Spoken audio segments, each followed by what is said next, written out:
Okay, तो मित्रांनो आज आपण भेटतोय परत मी माझा पहिला व्हिडिओ टाकतीये. तर माझ्या पहिल्या व्हिडिओचा टॉपिक आहे स्कॉलरशिप इयत्ता 5वी व 4थीचा. मग त्याच्यात येतो आपले 2 टॉपिक येतात, जसं आता इंग्रजी व गणित आहे आणि दुसरा आहे मराठी व बुद्धिमत्ता चाचणी. ओके, तर मराठी व बुद्धिमत्ता चाचणी व इंग्रजी व ह्याची आपल्याकडे टेस्ट असते.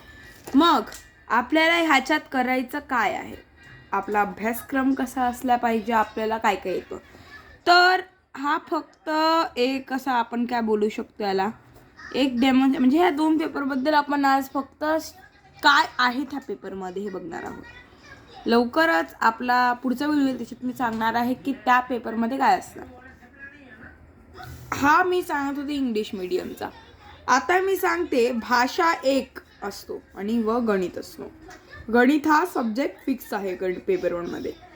मग असतो आपला भाषा 2 व बुद्धिमत्ता चाचणी. समजलं मित्रांनो, आपल्याला बुद्धिमत्ता चाचणी व पेपर 2 आहे आपला काय हे. तर हे 2 पेपर आपल्याला जेव्हा करून भेटतील, आता ह्या पेपरमध्ये भाषा 1 मध्ये जे इंग्लिश मीडियम आहे त्यांना काय असतो, इंग्रजी असतो. जे मराठी मीडियम आहे त्यांना असतो मराठी. ही हाय लेवल असते आणि ही लो लेवल असते. म्हणजे HL आणि LL, म्हणजे ही जास्त कठीण असते आणि जास्त सोपी असते इंग्लिश मीडियमसाठी. आणि कठीण काय असेल मग सेमी इंग्लिश मराठीवाल्यांसाठी कठीण काय असेल मग, मराठी कठीण असेल कारण त्यांना मराठीची जास्त जाणीव आहे आणि इंग्लिश त्यांना खूप सोपी असेल. एवढा तुम्ही तुमचा लक्षात घ्या. मग येते भाषाची अभ्यासकरण. आपल्याला काय काय नेमकी असते याच्यात. तर मी तुम्हाला एकदम सोप्या भाषेत सांगायला गेलो तर भाषा 1 मधला जो आहे तर 2 भाग काढून घेऊ. ठीक आहे, आपण एक 2 भाग असा काढून घेऊ आपण. असे 2 भाग आपण काय केले, करून घेतले. मग आला आपला पहिला टॉपिक पेपर 1 आणि दुसरा टॉपिक पेपर 2. आता पेपर 1 आणि पेपर 2 मध्ये काय आहे बघा. पेपर 1 मध्ये आपल्याला जे 2 विषय असतात, तर जो पहिला विषय असतो भाषाचा जो विषय असतो त्याला असतात आपले बाबा 25 प्रश्न आणि याचे गुण असतात. आणि हे झाले आपले प्रश्न. इथे गुण असतात आपल्याला किमान 50 असतात, हे फिक्स आहेत. मग भाषा 2 ज्या याच्यामध्ये जो भाषा असतो, भाषा 2 पेपर 2 मधला जो भाषा असतो त्याच्यात पण सेम असतं, गुण 50 आणि प्रश्न 25. मग येतो आपला दुसरं गणित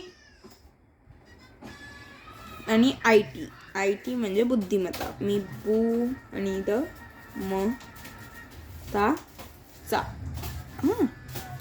तर IT. ओके, तर हे असतो आणि हा प्रश्न किमान असं त्याच्यात 50 आणि याचे गुण असतात 100. ह्याचे पण प्रश्न असतात 50 आणि ह्याचे पण गुण असतात 100. एवढं तुम्ही लक्षात घेतल्यानंतर मी तुम्हाला सांगते, मग हे जे गुण आहेत, हे जे आपल्याला गुण दिसत आहेत सारखे असतात. मग ह्यांचा जर आपण प्लस केलं, ॲडिशन केलं तर हे बघा मी सांगते तुम्हाला. जर 35 प्रश्न आणि 50 असतील तर इथे होतात 75, म्हणजे 75 प्रश्न असतात. तिथे पण 75 प्रश्नच असणार आहेत. गुण बघितले गेलो तर मग होतात ते 100, म्हणजे एका प्रश्नाला आपल्याला असणार आहे 2 मार्क. समजलं. एवढं लक्षात घ्या. मग इथून 150 म्हणजे हे 2 पेपर जर मिळवले तर आपले गुणधर्म होऊन मार्क्स होतात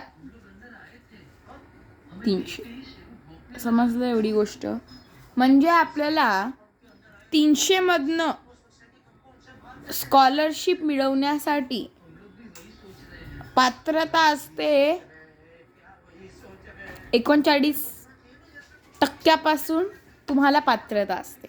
ह्याच्या खाली जर पडले की तुम्ही नापास होणार आहात, म्हणून त्या लेवलची ठेवायची आहे. पण समजा तुम्ही काटावर पास झाला तर तुम्हाला त्याचा काही अर्थ राहणार नाही. म्हणजे तुम्ही पास तर झाला पण त्याला तुमचा काही अर्थ राहणार नाही. म्हणून आपलं टार्गेट काय असायला पाहिजे? निदान मी म्हटली निदान आपल्याला 65 किंवा 80 पर्यंतचा टार्गेट असल्या पाहिजे. मग ह्याच्या पुढे पण टार्गेट घेऊ शकता 90, ठीक आहे, असे हे टार्गेट घेऊ शकता. पण ह्या टार्गेटला हे जे टार्गेट आहेत आपले, हे जे टार्गेट आहेत ह्या टार्गेटपर्यंत पोचायला आपल्याला खूप अभ्यास करावा लागणार आहे. जर मी तुम्हाला सोप्या भाषेत सांगू तर काहीच सोपं नाही आहे मित्रांनो. आपल्याला सगळीकडे अभ्यास करायचा आहे. अभ्यास नाही केला की आपल्याकडे पर्याय नाही आहे. तर मला वाटतं की तुम्हाला मी काय बोलली हे इतपत समजलं आहे, हो की नाही? मग पेपर मी परत सांगत आहे तुम्हाला पहिल्यापासून. स्कॉलरशिप ही आता 5वी 4थीची इयत्ताची चालू होती, तर 5वी 4थी आता हा नवीन GR आला आहे 4थीचा. पण म्हणजे पोरं आता पुढच्या वर्षी 5वी जातील. मग 5वीचा त्यांचा चान्स नको जाऊन त्यांनी आता 5वीला पण ठेवली. हा GR 5वी 4थीचा वेगळा असतो मित्रांनो. 4थीचा खूप वेगळा असतो. आता 4थीचा मी तुम्हाला खूप सोप्या भाषेत पटकन असं लगेच सांगते सहज. 30 भाषा तेवढेच गुण. इथे पण 30 भाषा तेवढेच गुण. जे सांगलं तेवढं सेम आहे. फक्त इथे गणित असतो आणि इथे बुद्धिमत्ता चाचणी प्लस तुम्हाला याच्यात घ्यावा लागतो सामान्य ज्ञान, जनरल नॉलेज. खूपच सोप्या भाषेत सांगते मुलांनो. आता जर मी आता जसं आता सगळ्यांचं सांगणार आहे, हळूहळू करून एक व्हिडिओ येणार आहे आपला, तर मी तुम्हाला असं सांगूनच ठेवते बघा. एक सेकंड ना, थोडा वेळ थांबा.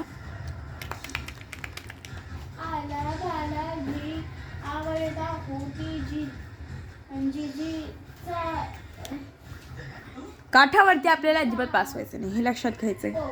मग 7वी व 4थी आता जी आपली काय बोलतो आपण त्याला कठीण परिस्थिती असते. आता कठीणाई कशी असेल हे बघा, तुम्ही मला सांगते कठीण परिस्थिती आपली कशी असणार आहे किंवा पेपरचा जो गुणधर्म आहे तो कसा असणार आहे. तर हे बघा, आता एक असतो आपला सोपा, दुसरा असतो मध्यम आणि तिसरा असतो कठीण. आता जो 5वीचा असतो तो मध्यम ते कठीण असतो. हा झाला 5वीचा सिलेबस. आता 4थीला कसं असणार आहे? सोपा ते मध्यम, म्हणजे याचे जास्त चान्सेस आहेत. सोपे प्रश्न जास्त येणारे, मध्यम, कारण डोक्यात तेवढं घुसणार नाही म्हणून. आणि आता जर आपण 7वी 8वीची गोष्ट करू, मी आता पण सांगून ठेवतो तुम्हाला, म्हणजे पुढे जाऊन तुम्हाला काही प्रॉब्लेम नाही येणार. 8वीचा असतो मध्यम ते कठीण असतो 8वीचा. पण जर एवढ्यातच आता बघा, आपण असं नाही बोलू शकत की 7वीला सोपा ते मध्यम, असं नसतं. आता हा कठीण काय असतो? हाय लेवल कठीण असतो. हा कठीण कसा असतो? High level. मग आपल्याला कठीण पण पेपर आहे, मध्यम ते कठीण पण आहे, व अजून एक लेवल आहे थोडासा हाय लेवलला तुम्हाला असणार आहे. याच्यापेक्षा कमी पण याच्यापेक्षा जास्त. एवढं तुम्ही लक्षात ठेवा. जर तुम्हाला हे एवढं समजलं असेल कॉन्सेप्ट, आजचा व्हिडिओ एवढाच आहे. कॉमेंट बॉक्समध्ये काही डाऊट असतील तर प्लीज मला विचारा. पुढचा व्हिडिओ लवकरच येणार आहे आपला, मग तोही बघा. काही डाऊट असतील तर मला सांगा. तुम्हाला 24 तासात त्याची उत्तरं मिळून जातील. ओके, तर आजच्यासाठी एवढंच.